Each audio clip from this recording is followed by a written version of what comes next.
आदाब, सत श्री अकाल, गुड मॉर्निंग दोस्तों। जीएस वाले भैया आपका हार्दिक स्वागत है, अभिनंदन करते हैं। तो दोस्तों हम लोग यहाँ पर जीएस की फुल प्रिपरेशन कराते हैं, जो किसी भी एग्जाम के लिए जिसमें भी जीएस पूछी जाती है काफी हेल्पफुल होता है। तो दोस्तों हेल्पफुल इसलिए होता है क्योंकि हम लोग पढ़ते ही एग्जाम ओरिएंटेड हैं। पहले थ्योरीज पढ़ते हैं, फिर एमसीक्यूज करते हैं, फिर वन लाइनर सॉल्व करते हैं। तो दोस्तों हर एक टॉपिक का हर एक पॉइंट जो है 6 से 7 बार रिवीजन एक ही बार में हो जाता है हम लोगों का। तो दोस्तों हम लोग अभी तक मौलिक अधिकार पढ़ रहे थे। मौलिक अधिकार का हम लोग सामान्य परिचय पढ़ चुके थे। तो दोस्तों अब हम लोग अपने मुख्य बिंदु पर आते हैं, अपनी क्लास को शुरू करते हैं समानता के अधिकारों के साथ। तो दोस्तों हमारे संविधान के भाग 3 में मौलिक अधिकार है और उम्मीद करते हैं आप लोग जितने भी सेशंस पढ़ रहे होंगे उसका अच्छे से रिवीजन कर रहे होंगे। तो दोस्तों समानता का अधिकार दोस्तों हमारे संविधान के भाग 3 में वर्णित है, ये तो पता ही होगा। और किस अनुच्छेद में? अनुच्छेद 14, 15, 16, 17, 18 में है। तो दोस्तों अब हम लोग यहाँ से एग्जाम ओरिएंटेड एक एक अनुच्छेदों के बारे में बात करते हैं जो महत्वपूर्ण होते हैं। अब दोस्तों हम लोग पढ़ते हैं अनुच्छेद 14 के बारे में।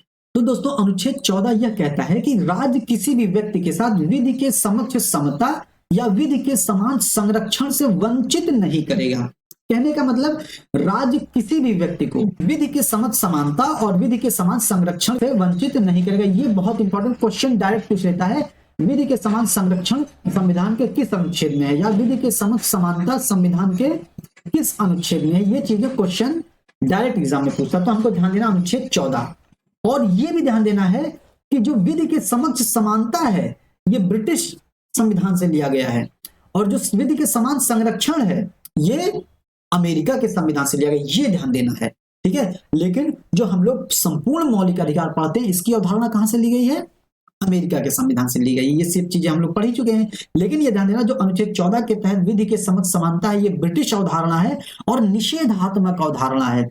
निषेधात्मक अवधारणा का मतलब क्या होता है? अभिव्यक्ति का तरीका नकारात्मक है। अभिव्यक्ति का तरीका मतलब अभी ऊपर देखिए हम लोग पढ़े नहीं करेगा, है कि नहीं।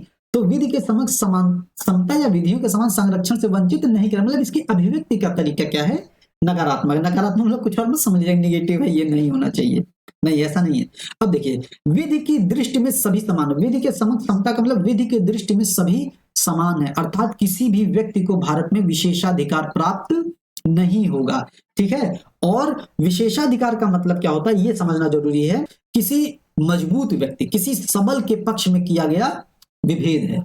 अब जैसे हम लोग देखते हैं हमारी वर्ण व्यवस्था, हमारी लिंग भेद व्यवस्था, जो प्राचीन भारत की जो परंपराएं थी ये सब कैसी थी? ये विशेषाधिकार था, मतलब कुछ सबल व्यक्तियों, सबल वर्ग के पक्ष में जो थी ये कुछ अधिकार थे। तो विशेषाधिकार का मतलब ये होता है, और इसी विशेषाधिकार को समाप्त करने की बात अनुच्छेद 14 करता है कि विधि के दृष्टि में सभी व्यक्ति समान होंगे, किसी के साथ कोई प्रकार का भेदभाव नहीं होगा।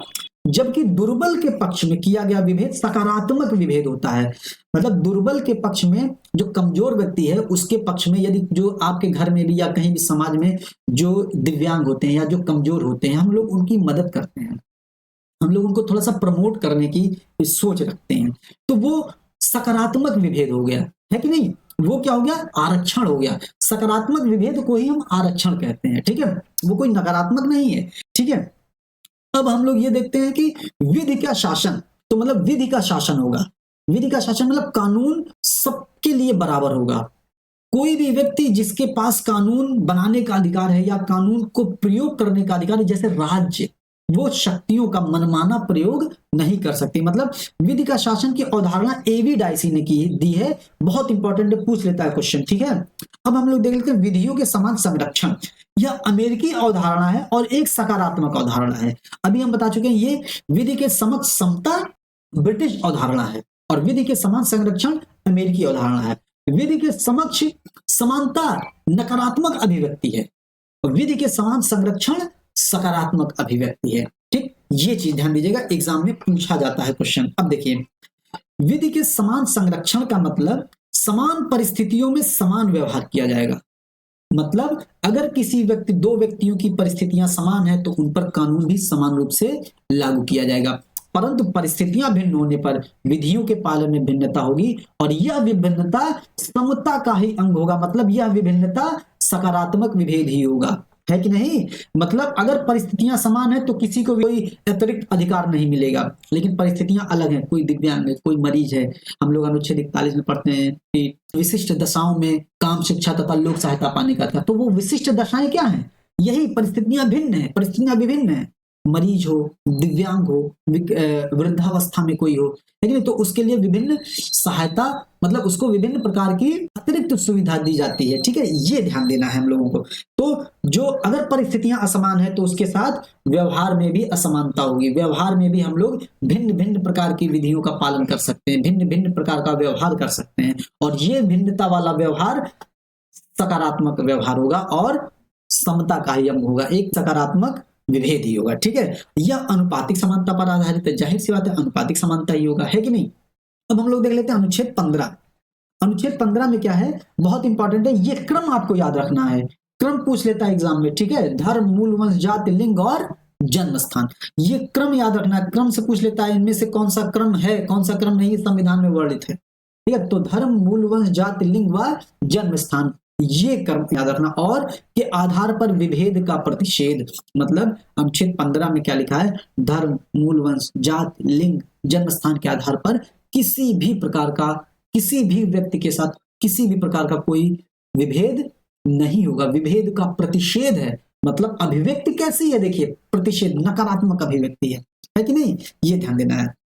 अब देखिए, मतलब राज्य उपयुक्त आधार पर किसी के साथ भेदभाव नहीं करेगा। कौन सा उपयुक्त आधार, धर्म, मूल, वंश, जाति, लिंग, जन्म स्थान के आधार पर किसी के साथ कोई भेदभाव नहीं होगा। अब देख लेते हैं हम लोग अगला पॉइंट देख लेते हैं। जैसे राज्य, धर्म, मूल, वंश, जाति, लिंग, वंश, जन्म स्थान के आधार पर किसी के साथ कोई भेदभाव नहीं करेगा।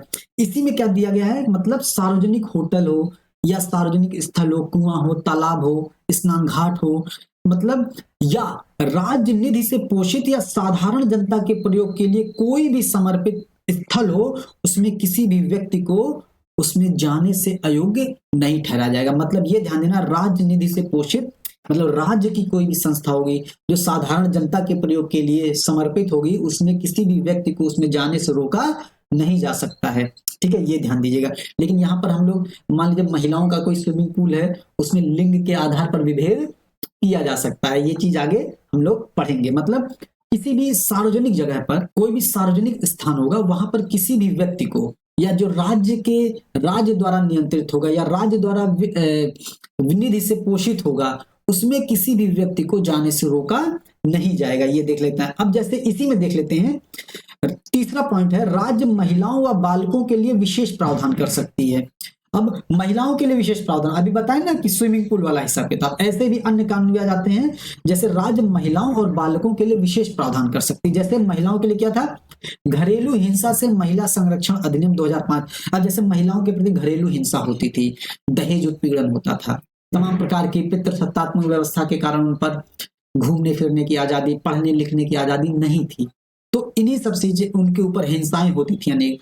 तो इन्हीं प्रकार की हिंसाओं को रोकने के लिए घरेलू हिंसा से महिला संरक्षण अधिनियम 2005 भी पारित किया गया। ठीक है, तो ये अनुच्छेद 15 का तीसरा पॉइंट है, ये ध्यान देना। तो पहला पॉइंट क्या था, राज्य, धर्म, मूल, वंश, जाति, लिंग, वंश, जन्म स्थान के आधार पर किसी के साथ कोई भेदभाव नहीं करेगा।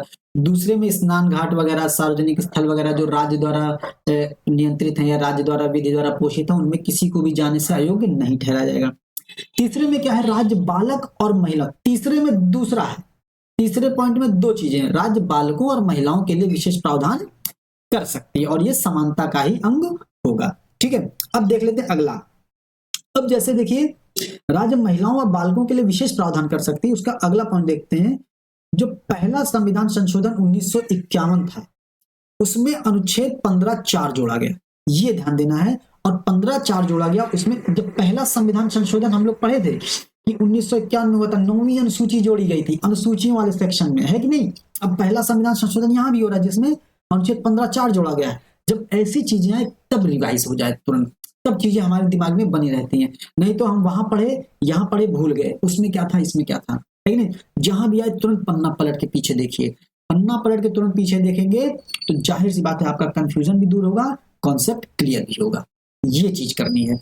तो पहला संविधान संशोधन 1951 में हुआ था और इसमें अनुच्छेद 15(4) जोड़ा गया था। और इसमें क्या जोड़ा गया था, बहुत इंपॉर्टेंट है, सामाजिक व शैक्षणिक रूप से पिछड़े नागरिक और SC ST के लिए राज्य विशेष प्रावधान कर सकती है। मतलब अनुच्छेद 15(3) में क्या था, राज्य महिलाओं और बालकों के लिए विशेष प्रावधान कर सकती है, और अनुच्छेद 15(4) जोड़ा गया, इसमें क्या कहा गया, राज्य जो सामाजिक और शैक्षणिक रूप से पिछड़े वर्ग हैं SC ST के लिए विशेष प्रावधान कर सकती है।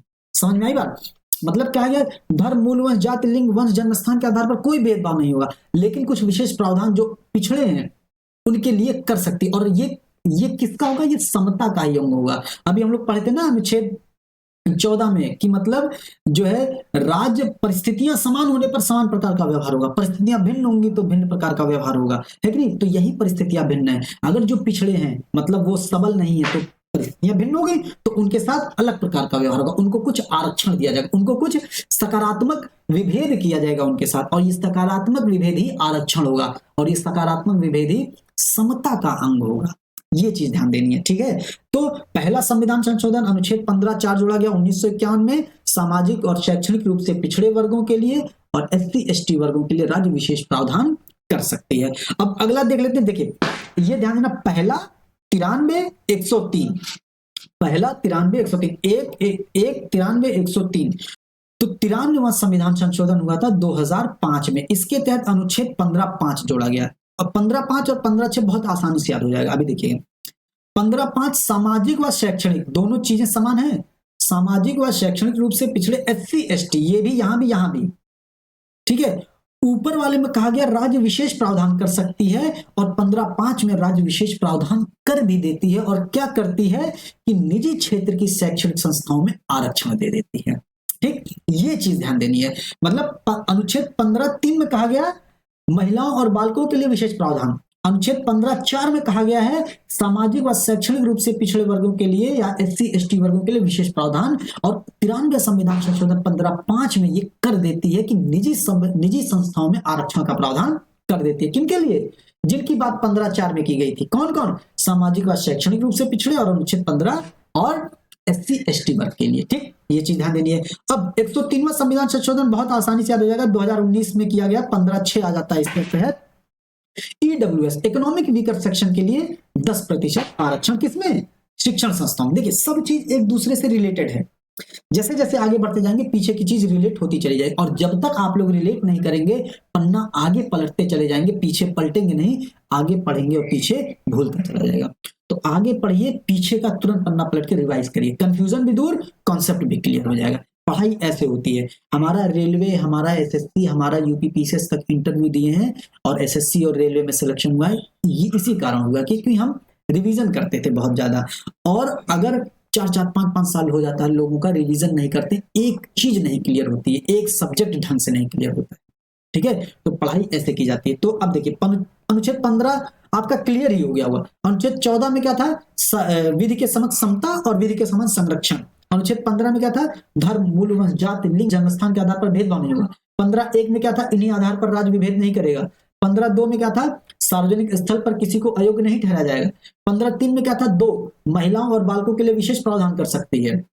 15(4) अनुच्छेद 15(4) पहला संविधान संशोधन 1951 के द्वारा जोड़ा गया, राज्य सामाजिक और शैक्षणिक पिछड़े वर्गों को या SC ST वर्गों के लिए विशेष प्रावधान कर सकती है, और 15(5) में कर भी देती है। क्या करती है? निजी संस्थाओं में आरक्षण दे देती है। और 15(6) में क्या करती है? जो EWS है उनको भी 10% आरक्षण दे देती है। और हमको ध्यान देना 15(5) है शैक्षणिक संस्थाओं, अनुच्छेद 15 आएगा शैक्षणिक संस्था, अनुच्छेद 16 आ जाएगा सरकारी नौकरी। ये ध्यान दीजिएगा, दोनों में अंतर है, क्योंकि अभी ये चीज वहां भी रिलेट होगी। तो अनुच्छेद 15 है शिक्षण संस्थान, और अनुच्छेद 16 आएगा सरकारी नौकरी। ये ध्यान देना। तो अनुच्छेद हम लोगों का, उम्मीद है कि 15 अनुच्छेद आप लोगों का तैयार हो गया होगा। अब हम लोग देखते हैं अनुच्छेद 16। तो दोस्तों अनुच्छेद 16 में है नियोजन में अवसर की समता, मतलब सरकारी नौकरियों में अवसर की समानता है। ठीक है, मतलब राज्य के अधीन किसी भी पद पर सभी नागरिकों को समान अवसर होगा, सभी नागरिकों को समान अवसर होगा, किसी भी नागरिक के साथ कोई भेदभाव नहीं होगा। और जो सकारात्मक विभेद हो सकता है ये तो पढ़े ही, है कि सकारात्मक विभेद आरक्षण का आधार होता है कि नहीं? ये चीजें मतलब नागरिकों के साथ समान अवसर होंगे। वही जो आरक्षण है वही तो समान अवसर है। ये सोचिए, एक रेस हो रही है और उस रेस में एक दिव्यांग व्यक्ति है, उसको भी वहीं पर खड़ा किया जाता है, और एक जो मजबूत पुरुष है उसको भी वहीं पर खड़ा किया जाता है रेस में भाग लेने के लिए, दौड़ने के लिए। तो भाई दिव्यांग व्यक्ति के साथ तो भेदभाव हो गया ना। तो दिव्यांग व्यक्ति को अगर हम थोड़ा सा उसको लीड देंगे तब उसके साथ विभेद होगा, तब उसके साथ सकारात्मक विभेद होगा, तब उसके साथ न्याय होगा। तो आरक्षण न्याय का ही अंग है, आरक्षण समानता का ही अंग है, ये ध्यान देना है, ठीक है। ये टॉपिक थोड़ा सा मजेदार है और थोड़ा सा इंपॉर्टेंट भी, इसीलिए इसमें थोड़ा सा टाइम ले रहे हैं, ज्यादा समझा रहे हैं, बहुत ध्यान से समझिएगा इसको, ठीक। अब देखिए, अब इसमें आ जाता है अनुच्छेद 16 में धर्म, मूल वंश, जाति, लिंग। अब देखिए इसमें कुछ और आ जाता है, उद्भव, जन्म स्थान और निवास के आधार पर किसी को अयोग्य नहीं ठहराया जाएगा। जो निवास है ये ध्यान दीजिएगा, और निवास स्थान के आधार पर संसद विशेष छूट दे सकती है। मतलब धर्म, मूल वंश, जाति, लिंग, उद्भव, जन्म स्थान और निवास के आधार पर विभेद नहीं होगा, लेकिन निवास के आधार पर संसद विशेष रूप से कानून बना सकती है। निवास के आधार पर कुछ निवासियों को, वहां के निवासियों के लिए विशिष्ट अधिकार दिए जा सकते हैं, है कि नहीं। तो ये इससे के संबंध में कानून कौन बनाएगा, संसद बना सकती है इसके संबंध में कानून, ये ध्यान दीजिएगा। अब यदि किसी पिछड़े वर्ग का नौकरी में पर्याप्त प्रतिनिधित्व नहीं है तो राज्य आरक्षण दे सकती है। यदि राज्य का कोई भी वर्ग, किसी भी स्थान का कोई भी वर्ग, यदि उस वर्ग का स्थानीय नौकरी में उतना प्रतिनिधित्व नहीं है तो राज्य उसके लिए आरक्षण दे सकती है। जो हम लोग 27% आरक्षण, 15% आरक्षण, 7%, 7.5% आरक्षण पढ़ते हैं, देखते हैं, ये सब इसी का अंग है कि नहीं, कि उनका पर्याप्त प्रतिनिधित्व सरकारी नौकरियों में नहीं है, इसीलिए सरकार उनको आरक्षण, संसद उनको आरक्षण, संविधान उनको आरक्षण देने का प्रावधान करती है। तो अनुच्छेद 16 में क्या है, सरकारी नौकरियों में समानता। अनुच्छेद 16 का पहला पॉइंट क्या है, सभी नागरिकों के साथ समान अवसर होगा। धर्म, मूल वंश, जाति, लिंग, वंश, जन्म स्थान, निवास स्थान के आधार पर कोई भी भेद नहीं होगा। लेकिन तीसरा पॉइंट क्या है, संसद निवास स्थान के आधार पर विशेष प्रावधान कर सकती है। और 4 में क्या है, यदि किसी भी वर्ग का सरकारी नौकरियों में पर्याप्त प्रतिनिधित्व नहीं है तो संसद उसको आरक्षण भी दे सकती है, ठीक है। और देखिए अब इसका है, इसीलिए 77वां संविधान संशोधन 1995 हुआ और 16(4)A जोड़ा गया। मतलब चौथे पॉइंट का ही ए पॉइंट जोड़ा गया।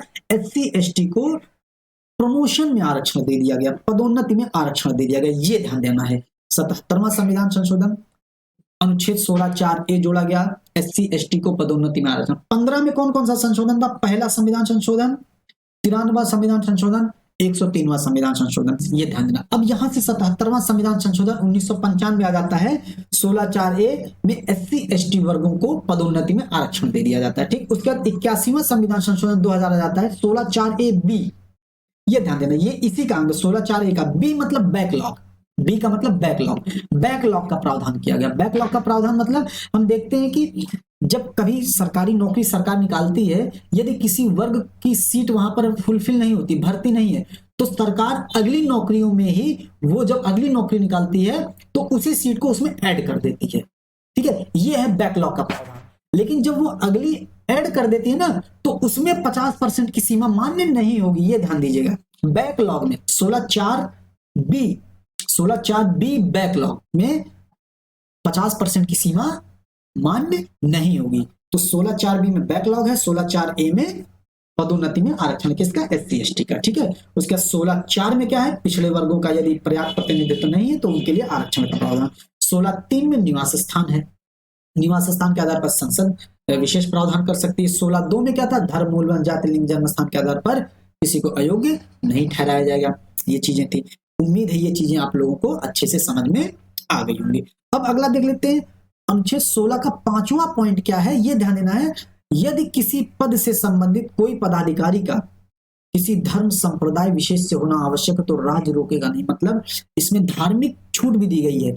मतलब यदि किसी भी संस्थान है, कोई धार्मिक संस्थान है या धार्मिक निकाय है कोई, उसमें कुछ संप्रदाय विशेष का कोई संस्थान है, तो यदि वो संस्थान है, यदि उस संस्थान में मान लेते महंत का पद है, मान लीजिए किसी खजांची का पद है, मान लीजिए कैशियर का पद है, ये उसमें यह प्रावधान है कि यदि वो उसी धर्म से होना चाहिए तो राज्य उसको कानून बनाकर उसको रोकेगा नहीं। वो उनका मैटर हो गया, प्रबंधन का अधिकार हो गया उनको कि वो उसको प्रबंध कर सकती है। यह अनुच्छेद 26 में भी हम लोग पढ़ेंगे, मतलब प्रबंधन का अधिकार दिया गया है कि नहीं। तो ऐसे में 16(5) में क्या है कि यदि किसी पद पर किसी धर्म विशेष, किसी संप्रदाय विशेष का होना आवश्यक है तो राज्य विधि द्वारा उसको रोकेगा नहीं। ये 16(5) में हो गया है। अब 16(6) में देखते हैं, ईडब्ल्यूएस को 10% आरक्षण सरकारी सेवाओं में। 15(6) में क्या था, शिक्षण संस्थानों में ईडब्ल्यूएस को आरक्षण था। ठीक है, ये ध्यान देना। और 5वीं में क्या है, धर्म संप्रदाय विशेष से होना आवश्यक है तो उसको सरकार कानून द्वारा रोकेगा नहीं। तो ये 16 अनुच्छेद का आपका पूरा कॉन्सेप्ट क्लियर हो गया होगा। मतलब 16 में क्या है, राज्य सरकारी नौकरी में अवसर की समानता, धर्म मूल वंश, दूसरा पॉइंट क्या है, धर्म मूल वंश जाति लिंग जन्म स्थान निवास स्थान के आधार पर विभेद नहीं होगा, लेकिन निवास स्थान के आधार पर, तीसरा पॉइंट क्या है, निवास स्थान के आधार पर संसद कानून बना सकती है।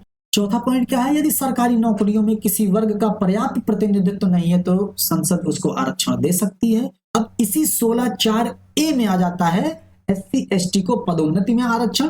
फिर 16(4)(b) बैकलॉग आ जाता है, 50% की सीमा मान्य नहीं होगी।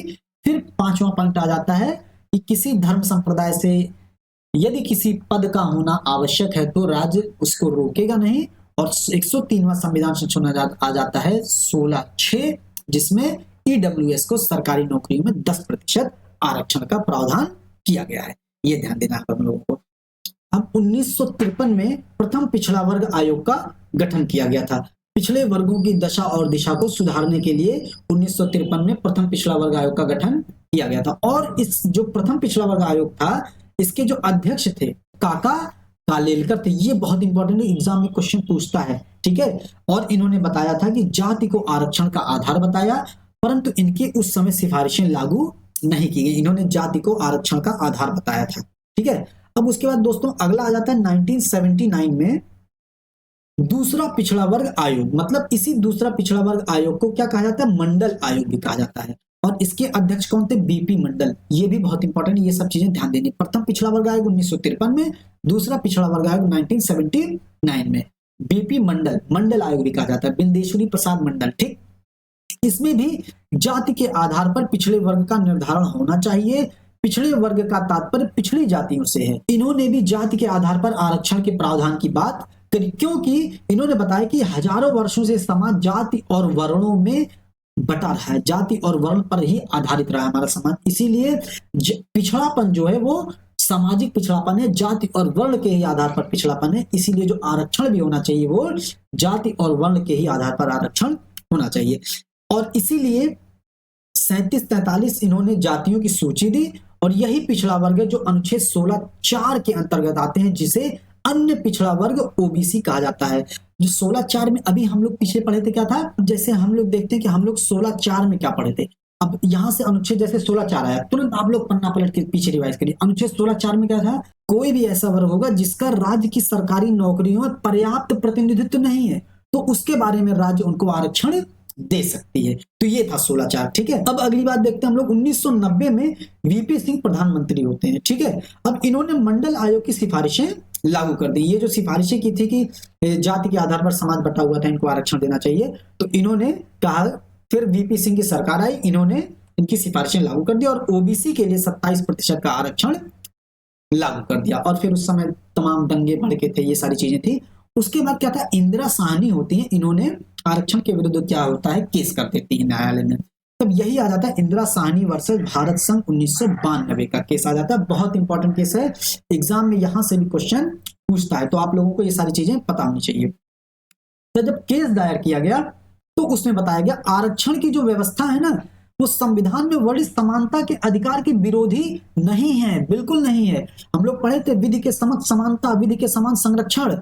और ये जो विधि के समान जो संरक्षण था उसमें क्या था, विभिन्न परिस्थितियों पर विभिन्न प्रकार का व्यवहार किया जा सकता है कि नहीं। परिस्थितियां समान होने पर समान व्यवहार, लेकिन परिस्थितियां भिन्न होने पर भिन्न व्यवहार होगा। मतलब अगर कोई कमजोर है तो आप उसको विशिष्ट सहायता देंगे ना, उसको ज्यादा हेल्प करेंगे। तो वही है, कह रहा है कि आरक्षण की व्यवस्था संविधान में बड़ी समानता की व्यवस्था का विरोधी नहीं है और जाति को आरक्षण का आधार बनाया जा सकता है, क्योंकि भारत में मुख्य पिछड़ापन सामाजिक पिछड़ापन ही है। क्योंकि हमारा भारत हजारों सालों से वर्णों और जातियों में बटा हुआ है, इसी के आधार पर गरीबी फैली है, इसी के आधार पर भुखमरी फैली है। तो जो पिछड़ापन भी फैला इसी के आधार पर, उसको दूर करने के लिए, सामाजिक पिछड़ापन को दूर करने के लिए आरक्षण की व्यवस्था कारगर है, जाति आरक्षण की व्यवस्था कारगर है। पिछड़ी जातियों में आने वाले साधन संपन्न लोगों के लिए क्रीमी लेयर का प्रावधान किया गया। यहां ध्यान देना है, पूछता क्वेश्चन, क्रीमी लेयर का प्रावधान किस वाद में किया गया? तो इंदिरा साहनीवाद में कहा गया क्रीमी लेयर को आरक्षण का लाभ नहीं मिलेगा। मतलब क्रीमी लेयर की कुछ क्राइटेरिया सेट कर दी गई, जैसे 8 लाख से ज्यादा जिनकी एनुअल इनकम होगी उनको क्रीमी लेयर माना जाएगा।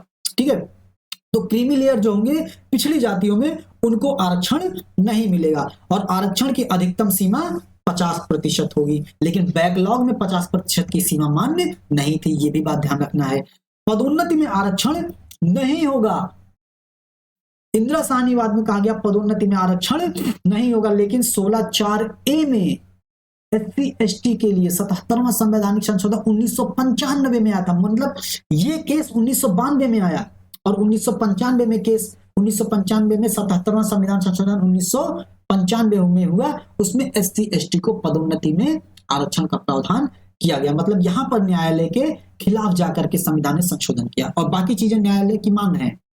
यहां पर पदोन्नति में आरक्षण नहीं होगा कहा इंदिरा साहनी केस में, लेकिन पदोन्नति में आरक्षण दिया गया। उसके बाद आरक्षण की व्यवस्था का न्यायिक पुनर्विलोकन किया जा सकता है। ये भी सही बात है कि अगर आप कोई भी ऐसा संविधान संशोधन करेंगे उसका न्यायिक पुनर्विलोकन होगा कि कहीं वो आधारभूत ढांचे को तो नुकसान नहीं कर रहा है, तो ये चीजें ध्यान देंगे, है कि नहीं। तो इन सब चीजों का प्रावधान किया गया था किसमें? इंदिरा साहनी केस में। तो इस तरीके से हम लोगों ने अनुच्छेद 16 भी पूरी बहुत अच्छी तरीके से पढ़ लिया और उम्मीद है कि आप लोग इसका बहुत अच्छी तरीके से भी रिवीजन करिएगा। ठीक है दोस्तों, अब हम लोग बढ़ते हैं अनुच्छेद 17 की तरफ। ठीक, तो अनुच्छेद 17 क्या आता है? अस्पृश्यता का अंत करता है। अनुच्छेद 17 क्या करता है? अस्पृश्यता का अंत। और यही अनुच्छेद है जो व्यक्तियों के विरुद्ध प्राप्त, हम लोग पढ़े थे ना मूल अधिकार की विशेषताओं में, कुछ अधिकार जो है राज्य के विरुद्ध प्राप्त हैं और कुछ अधिकार व्यक्तियों के विरुद्ध प्राप्त हैं। तो ये अस्पृश्यता का अंत जो है अनुच्छेद 17 व्यक्तियों के विरुद्ध प्राप्त है। मतलब कोई भी व्यक्ति आपके साथ जाति के आधार पर या किसी भी आधार पर छुआछूत का भाव नहीं रख सकता है। अब अस्पृश्यता विधि के अनुसार दंडनीय अपराध होगा। अगर कोई भेदभाव रखता है तो आप केस दायर कर सकते हैं और सजा भी उनको हो सकती है। अब देखिए अगला है अस्पृश्यता, परंतु ये चीज ध्यान रखना, अस्पृश्यता संविधान में परिभाषित नहीं है परंतु संसद के कानून में परिभाषित है। मतलब संविधान में नहीं परिभाषित है, संविधान में बस लिख दिया गया अनुच्छेद 17 में अस्पृश्यता का अंत होगा। अब इसकी परिभाषा संविधान में नहीं दी गई, इसकी परिभाषा संसद में दी गई, संसद के कानून बनाए गए ना उसमें दी गई। समझ आ रही बात? ये है क्वेश्चन पूछता है। अब जैसे 1955 में सबसे पहला कानून आया था अस्पृश्यता निवारण अधिनियम, फिर 1976 में इसी का नाम बदला गया नागरिक अधिकार संरक्षण अधिनियम कर दिया। बहुत इंपॉर्टेंट है, पूछता है क्वेश्चन यहाँ से कि 1900 अस्पृश्यता निवारण अधिनियम कब किया गया? 1955। 1976 में इसका नाम बदल कर क्या रखा गया? तो नागरिक अधिकार संरक्षण अधिनियम। फिर 1989 में SC ST अत्याचार निवारण अधिनियम इसको कर दिया गया। ये ध्यान देना है। तो अनुच्छेद 17 में बस इतना ही था, आपको अनुच्छेद 17 में इतना ध्यान देना है। ठीक है दोस्तों, अनुच्छेद 14, 15, 16, 17 पढ़ लिए। समानता के अधिकारों का आखिरी अनुच्छेद अनुच्छेद 18, मन लगा के समझिएगा, मन लगा के सुनिएगा। तो अनुच्छेद 18 में क्या? उपाधियों का अंत कर दिया गया है। ठीक है, अनुच्छेद 18 में वर्णित है कि सभी प्रकार की उपाधियों का अंत होगा, लेकिन सेना और शिक्षा को छोड़कर कोई उपाधि नहीं देगा। मतलब सेना और शिक्षा के संबंधित उपाधि दी जा सकती है, PhD दी जा सकती है, अन्य उपाधियां दी जा सकती हैं, लेकिन और कोई भी उपाधि ग्रहण नहीं की जाएगी, नहीं दी जाएगी किसी को भी। अगला पॉइंट आपको ध्यान देना है, भारत का कोई भी नागरिक किसी अन्य देश से कोई भी उपाधि नहीं लेगा। ठीक है, ये ध्यान देना है। तो आप भारत देश के नागरिक हैं तो आप किसी भी देश के उपाधियों को ग्रहण नहीं कर सकते हैं, ये ध्यान देना है। भारत में अगला पॉइंट है, भारत में लाभ का पद धारण करने वाला कोई विदेशी राष्ट्रपति से बिना पूछे उपाधि नहीं लेगा। मतलब यदि भारत में कोई भी व्यक्ति है, वो विदेशी व्यक्ति है, भारत में लाभ के पद पर है, तो वो कोई भी उपाधि विदेशों से बिना राष्ट्रपति से पूछे ग्रहण नहीं कर सकता। और चौथा पॉइंट क्या है? भारत में लाभ का पद धारण करने वाला चाहे नागरिक हो चाहे विदेशी हो, कोई उपहार, भेंट, ये सब बिना राष्ट्रपति के पूछे नहीं ले सकता। कहने का मतलब ये है, पहला पॉइंट है इसका, सेना और शिक्षा को छोड़कर कोई उपाधि नहीं दी जाएगी, भारत का नागरिक किसी विदेशी से कोई उपाधि नहीं लेगा, और भारत में लाभ का पद, अगला पॉइंट है तीसरा, भारत में लाभ का पद धारण करने वाला कोई विदेशी बिना राष्ट्रपति से पूछे उपाधि नहीं ले सकता। मतलब बिना राष्ट्रपति से पूछे आप उपाधि नहीं ले सकते। और भारत में काम करने वाला चाहे कोई नागरिक हो चाहे कोई विदेशी हो, किसी विदेशी राज्य से उपहार, कोई भेंट, कोई गिफ्ट भी बिना राष्ट्रपति से पूछे नहीं ले सकता है। तो आपको ये ध्यान देना है अनुच्छेद 18 में। और लाभ का पद क्या होता है? अनुच्छेद 12 का राज्य वेतन भत्ता आर्थिक लाभ मिलता हो या सरकारी तंत्र हो, लाभ के पद जैसे अनुच्छेद 12 वो लाभ का पद माना जाएगा। लेकिन संसद ने कानून बनाकर 56 पदों को लाभ का पद नहीं माना, जैसे राष्ट्रपति हो गया, उपराष्ट्रपति हो गया, MP, MLA, राज्यपाल, ये सब क्या हो गए? ये सब लाभ के पद नहीं है। अब अगला हम लोग देख लेते हैं, कुछ मजेदार पॉइंट है। ये कहां से क्वेश्चन भी पूछा जाता है, जैसे 1954 में ये जो भारत रत्न, पद्म विभूषण, पद्म भूषण, पद्मश्री की शुरुआत की गई थी, ठीक है। उसके बाद इसको 1978 में उपाधि कहकर बंद कर दिया गया कि ये उपाधियां हैं। तो फिर भारत रत्न, पद्म पुरस्कारों को समाप्त कर दिया गया। लेकिन 1980 में इंदिरा गांधी की सरकार ने पुनः इसको शुरू किया कि नहीं, ये उपाधि नहीं है, ये तो सम्मान है कि नहीं। लेकिन फिर इसको जाकर के 1993 में बंद किया गया, 1997 तक बंद था, 1997 में इसको फिर चालू किया गया। तो पूछा जा सकता है कि भारत रत्न या ये सब पुरस्कार कितनी बार बंद किए गए? तो 2 बार बंद किए गए, ठीक है, ये ध्यान दीजिएगा। और सचिन तेंदुलकर को ऑर्डर ऑफ ऑस्ट्रेलिया मिला है, यह सम्मान है, कोई उपाधि नहीं है, किसी भी प्रकार की कोई उपाधि नहीं है। तो दोस्तों इसी तरीके से हम लोगों ने समानता के अधिकारों को पूरा पढ़ा, अनुच्छेद 14, 15, 16, 17, 18 बहुत ही विस्तार से पढ़ा। और क्वेश्चन एग्जाम में पूछा ही जाता है और इससे बाहर आपका क्वेश्चन नहीं जाएगा, ठीक है। तो दोस्तों आप लोग पढ़िएगा, रिवीजन करिएगा, जो रिवीजन का मेथड बताते हैं जरूर करिएगा, उससे कंफ्यूजन दूर होगा और कॉन्सेप्ट भी क्लियर होगा। तो दोस्तों उम्मीद करते हैं आपको सेशन अच्छा लगा होगा। सेशन को लाइक कीजिएगा, कमेंट कीजिएगा, सब्सक्राइब कीजिएगा, सब्सक्राइब कर लिए हैं तो शेयर भी कीजिएगा। और इसी के साथ सेशन को समाप्त किया जाता है। मिलते हैं अगले सेशन में स्वतंत्रता के अधिकारों के साथ। जय हिंद, जय भारत।